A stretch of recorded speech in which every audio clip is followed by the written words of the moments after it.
ಮೊನ್ನೆ ನಡೆದ ದಿಲ್ಲಿಯ ನೀಟ್ ಪರೀಕ್ಷೆ ಕುರಿತು ನಡೆದ ಒಂದು ಘಟನೆಯ ಕುರಿತು ಚಿಕ್ಕಮಗಳೂರಲ್ಲಿ ಸಿ ಟಿ ರವಿಯವರು BJP ಪರವಾಗಿ ಪ್ರತಿಭಟನೆ ಮಾಡಿ ಸದರಿ ಪ್ರತಿಭಟನೆಯಲ್ಲಿ ಮುಸ್ಲಿಮರಿಗೆ ನೀಟಿಗೆ ಏನು ಸಂಬಂಧ, ಮುಸ್ಲಿಮರ ಎದೆ ಸಿಡಿದರೆ 3 ಅಕ್ಷರ ಇಲ್ಲ ಅಂತ ಹೇಳ್ತಾರೆ.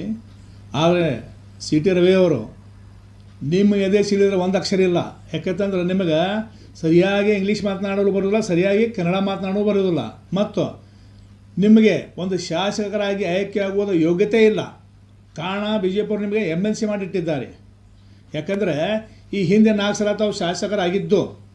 ಕಾರಣ ಏನಂದ್ರೆ ಕೇವಲ ಮುಸ್ಲಿಮರ ವಿರುದ್ಧ ಅವಹೇಳನಕಾರಿ ಹೇಳಿಕೆ ಹೇಳೋದು, ಮುಸ್ಲಿಮರ ವಿರುದ್ಧ ಮಾತನಾಡೋದು, ಈ ಒಂದು ಕುರಿತು ಹಿಂದೂಗಳ ಅನುಕಂಪ ತಗೊಂಡು ತಾವು 4 ಸಲ ಶಾಸಕರಾಗಿದ್ದು. ತಾವು ನಿಮ್ಮ ವ್ಯಕ್ತಿತ್ವ ಮೇಲೆ, ನಿಮ್ಮ ಒಳ್ಳೆಯ ಗುಣದ ಮೇಲೆ,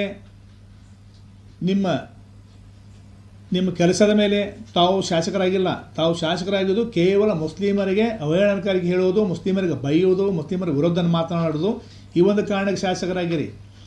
ನಿಮ್ಮದು ಯಾವುದೇ ಅಸ್ತಿತ್ವ ಇಲ್ಲ ಒಂದು ಶಾಸಕರಾಗುವುದಕ್ಕೆ. ಕಾರಣ ಈ ಒಂದು ನಡೆದಿರೋ ಘಟನೆ ಕುರಿತು ತಾವು ಮುಸ್ಲಿಮರ ಕುರಿತು ಹೇಳಿಕೆ ನೀಡುವುದು ಖಂಡನೀಯ. ನಾವು ನಿಮ್ಮ ಜಾತಿ ವಿರುದ್ಧ ಹೇಳ್ಬೋದು, ಆದರೆ ನಮ್ಮ ಧರ್ಮ ನಮಗೆ ಕಲಿಸಿಕೊಟ್ಟಿಲ್ಲ ಮತ್ತೊಂದು ಧರ್ಮದ ವಿರುದ್ಧ ಹೇಳಿಕೆ ನೀಡುವುದು. ಕಾರಣ ತಾವು ಮಾತನಾಡಿರುವುದು ಬಹಳ ವಿಷಾದಕರ, ಖಂಡನೀಯ. ಹಾಗೂ ತಾವು ಮುಸ್ಲಿಮರಿಗೆ ಎದೆ ಸಿಡಿದರೆ 3 ಅಕ್ಷರ ಇಲ್ಲ ಅಂತೀರಿ. ಆದರೆ ಈ ಭಾರತದ ಪ್ರಥಮ ಎಜುಕೇಷನ್ ಮಿನಿಸ್ಟರ್ ಮೌಲಾನಾ ಅಬುಲ್ ಕಲಾಂ ಆಜಾದ್ ಅನ್ನೋದು ನೆನಪಿಟ್ಟುಕೊಳ್ಳಿ. ಮತ್ತೊಂದು, ಈ ದೇಶದಲ್ಲಿ 1965 ಪಾಕಿಸ್ತಾನ ಮತ್ತು ಹಿಂದೂಸ್ತಾನ ಯುದ್ಧ ನಡೆಯುವಾಗ ಆರ್ಮಿ ಮತ್ತು ನೇವಿ ಏರ್ಫೋರ್ಸ್ಗಳಿಗೆ ಹಣದ ಕೊರತೆ ಇದ್ದ ಕಾರಣ 10 ಟನ್ ಬಂಗಾರವನ್ನು ಹೈದರಾಬಾದ್ ನವಾಬನ್ನು ಕೊಟ್ಟಿದ್ದು ನೆನಪಿಸಿಕೊಳ್ಳಿ. ತಾವು ಇತಿಹಾಸ ಓದಿಲ್ ಕಾಣ್ತದೆ. ಕಾರಣ ಮುಸ್ಲಿಮರು ಅನ್ಎಜುಕೇಟೆಡ್ ಅಂತ ತಾವು ತೋರಿಸಿಕೊಟ್ಟಿರುವುದು.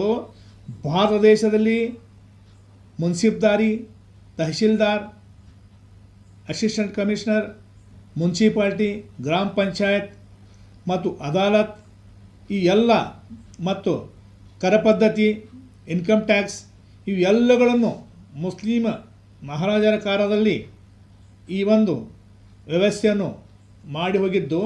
ಕಾರಣ ಮುಸ್ಲಿಮರು ಅನ್ಎಜುಕೇಟೆಡ್ ಅಂತ ಹೇಳುವುದು ತಮಗೆ ಮೊದಲು ಇತಿಹಾಸವನ್ನು ಓದಿ, ಈ ಭಾರತ ದೇಶವನ್ನು ಮುಸ್ಲಿಮರು ಏನು ಕೊಡುಗೆ ಕೊಟ್ಟಿದ್ದಾರೆ ಅನ್ನೋ ಇತಿಹಾಸವನ್ನು ಓದಿ ನಂತರ ಮುಸ್ಲಿಮರ ವಿರುದ್ಧ ಮಾತನಾಡಿ.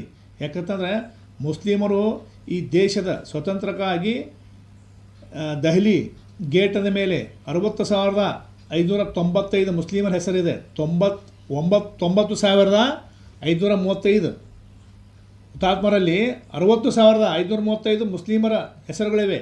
ಇದು ನೆನಪಿಸಿಕೊಳ್ಳಿ.